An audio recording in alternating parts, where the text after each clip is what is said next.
मन का बोझ। तुम कब तक यूं अकेली रहोगी? लोग उससे जब तब यह सवाल कर लेते हैं और वह मुस्कुराकर कह देती है, आप सबके साथ मैं अकेली कैसे हो सकती हूँ?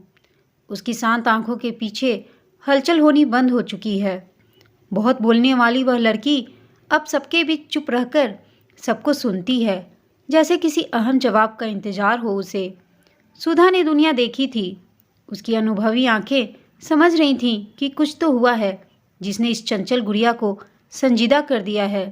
लेकिन क्या? सुधा ने संध्या से पूछा, संध्या, क्या मैं तुम्हारे पास बैठ सकती हूँ?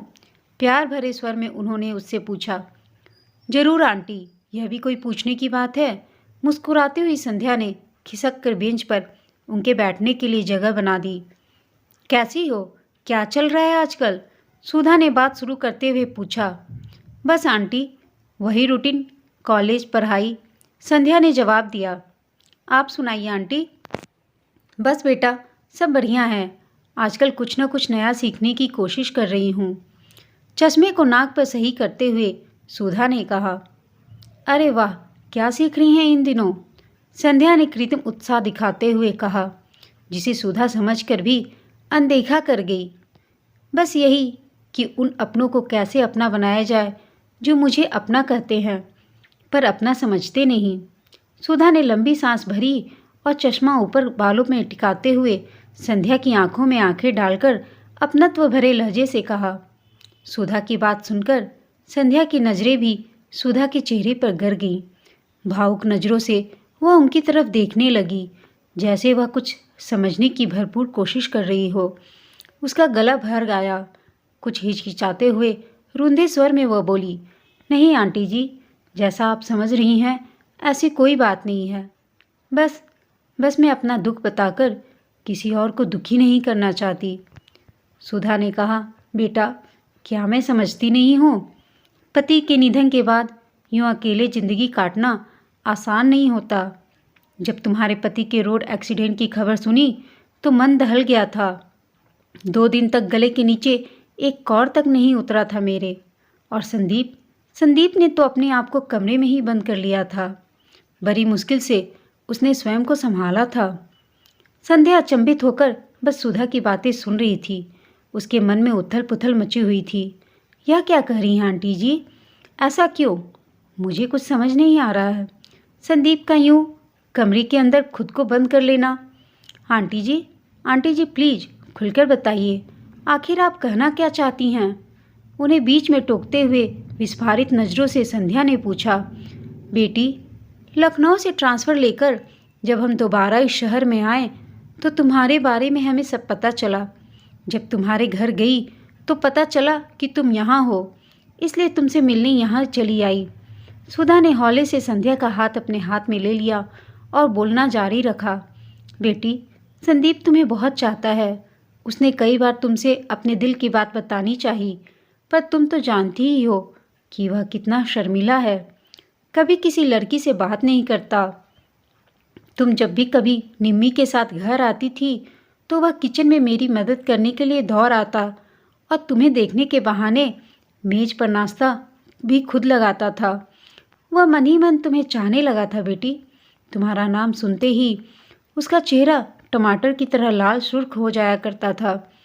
मैंने उसके मन को भांप लिया था, इसलिए जब उससे तुम्हारे बारे में बात की तो उसने मुझसे अपने दिल की बात कह दी।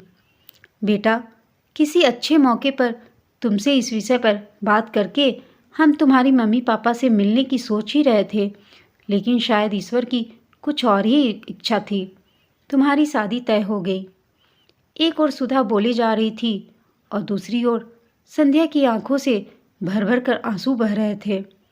वह न जाने क्या सोच रही थी। उसकी खुशी में ही मेरी खुशी है बेटी। उसकी पसंद तुम हो। कहो, क्या तुम मेरे बेटी से शादी करोगी? बोलो बेटा, क्या मेरे संदीप से शादी करोगी? संध्या का गला रुद्र था। अश्रु पलकों का दायरा तोड़ चुके थे। आंटी जी, जिस दिन उसका एक्सीडेंट हुआ, मेरा और उसका बहुत बड़ा झगड़ा हुआ था। वह बहुत गुस्से में घर से निकला था। उसका एक्सीडेंट मेरी वजह से ही हुआ था। संध्या के मन पर एक भार सा था। वह अपने पति के एक्सीडेंट का जिम्मेदार खुद को मान रही थी। नहीं नहीं बेटी, तुम यह क्या कह रही हो? उसकी मौत की जिम्मेदार तुम नहीं हो। अपने मन से यह बोझ उतार दो।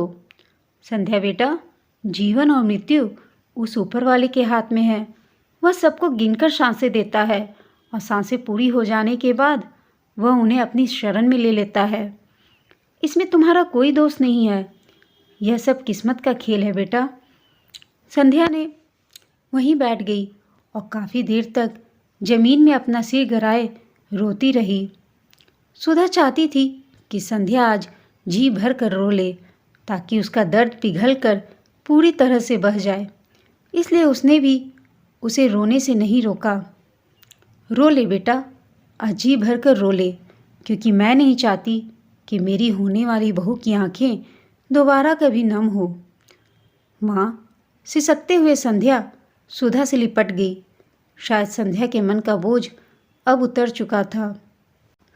जिंदगी में कई बार ऐसे मोड़ आते हैं जब हम परिस्थिति के लिए खुद को दोषी मानते हैं और जीना भूल जाते हैं, साथ ही हमेशा दुखी दुखी रहते हैं। लेकिन दोस्तों, कैसा भी परिस्थिति हो, उनसे उबरकर हमें फिर से अपनी ज़िंदगी को जीने की कोशिश करनी चाहिए। यह कहानी आपको कैसी लगी हमें कमेंट करके बताइएगा। साथ ही कहानी अच्छी लगी हो तो इसे लाइक, शेयर और चैनल को सब्सक्राइब अवश्य कीजिएगा। धन्यवाद।